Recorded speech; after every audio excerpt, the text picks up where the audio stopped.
Hi guys, so today I have another cooking video for you guys, and this is something I made when we had the snowstorm and I had to use up a lot of ingredients before they went bad. So here we go. So what you're going to need for this one pot chicken and broccoli fettuccine is a half of onion, a half a onion, a half a onion, two chicken breasts, okay? And you want to cut these up depending on how you like it. You could do strips, you could do little chunks, you could do big chunks. I like to do like, 1.5 inch to 2 inch chunks, okay? Get it nice and chunky and meaty for the kids and husband. All right, so just cut up the two chicken breasts. If you want more chicken, you can definitely add more, but I'm pretty much just going with the recipe that I kind of came up with while we had the blackout. We had no power, we had no generator at the time. It took us a few days to get the generator, so I was using this little tiny $10 grill that I found in Walmart to cook with outside. So I'll post some pictures so you guys could see, and then we'll finish off. So to season the meat, I'm using 1.5 teaspoons of kosher salt. You can season depending on what you like. I'm also using a teaspoon or a half teaspoon of black pepper, half teaspoon of paprika powder, 1 teaspoon garlic powder, and 1 teaspoon onion powder. I'm also going to add some oil in there, just a little bit, just so that the seasoning can stick onto the meat and make sure it gets all those nice yummy flavors. And I'm going to add 2 tablespoons of butter into a large pot. This pot needs to be big enough for your pasta and your meat and your broccoli to fit in, okay? Also, guys, apologize for the constant fire alarm beeping. I just changed the battery and one started again, so I have to go find that one. But anyways, once you get your butter nice and melted, add in your onion and then go ahead and add in your chicken as well. I'm also going to go ahead and put in some dry thyme that I have in the fridge. You can use fresh thyme.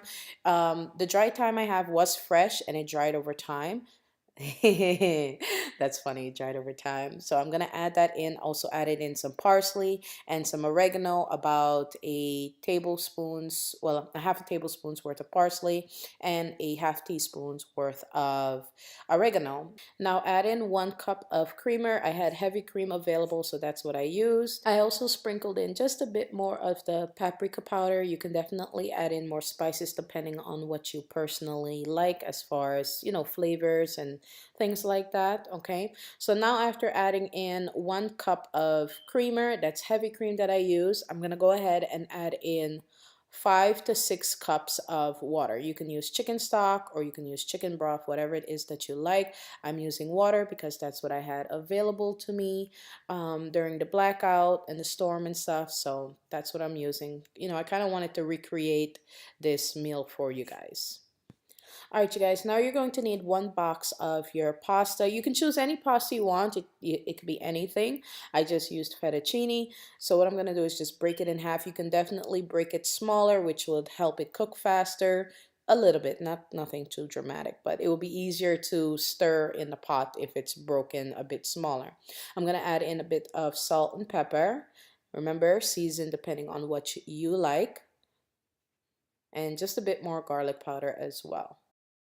You want to put the heat up high so you can bring this to a boil. You kind of want to cover it just for a couple of minutes, nothing too long, okay, until the pasta starts getting soft so you're able to move it around. You want to keep stirring the pasta. You don't want it to just sit there and cook, or else it's just going to become one solid piece of pasta, okay? There is salt in there, so it's going to keep it from sticking together a bit, but you still want to move it around because there's also creamer in there, okay? So you want to keep stirring, just keep everything moving and just cover. So give it a good like 5-10 minutes in between each stir session. Once it starts boiling, you're going to want to really make sure you stir, make sure nothing is sticking together, okay? So you're going to notice a bit that the liquid is going to slightly thicken up just a tiny bit.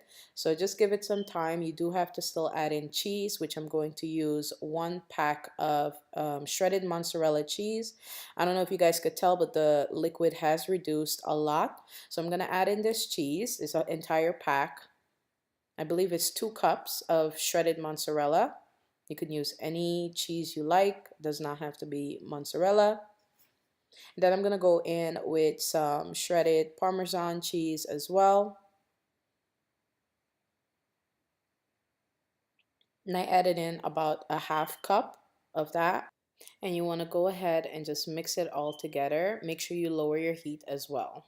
But here you guys notice that it's starting to thicken up. I also added in a tiny bit of cornstarch. This is about a half teaspoon's worth of cornstarch. Remember, I had to work with whatever I had during the blackout. Okay, so don't judge me. Cornstarch is in a lot of Chinese food and stuff like that, and a lot of products you already use. So hopefully it's not weird or something for you. So now I'm going to add in my broccoli. I'm using frozen broccoli because that's what I used. So yeah, just mix it up. And as you can see, again, like I said, the liquids will reduce and you're going to create like this really nice sauce without, getting like jarred sauce because I didn't have that available. Please do remember this is a recreation of pasta I made without power or a stove, okay? Before anyone says that this is not how you make such and such pasta, okay? It's just a recreation of what I did during the blackout. My son came in the kitchen and saw me making this and he asked if I could put cheddar cheese in it. So I went ahead and put in 1/4 cup shredded cheddar cheese just to satisfy him and get him out my kitchen. Okay, so I want you guys to see how this looks. It looks really good. It smells really good and it's super easy to make. It's a lot of food that could feed a lot of people really quickly, and you're just using one pot instead of multiple pots. Remember to add the broccoli towards the end of your pasta being done. It's done when the liquid has reduced and your pasta is fully cooked. You've added the cheese and everything. Okay, so your broccoli can be nice and, slightly cooked but not overcooked. Okay, if you guys make this recipe, tag me on Instagram at Life with Queenie. If you enjoyed the video, make sure you comment down below, subscribe to my channel, and hit the bell button so you don't miss any new videos. Love you guys. Bye.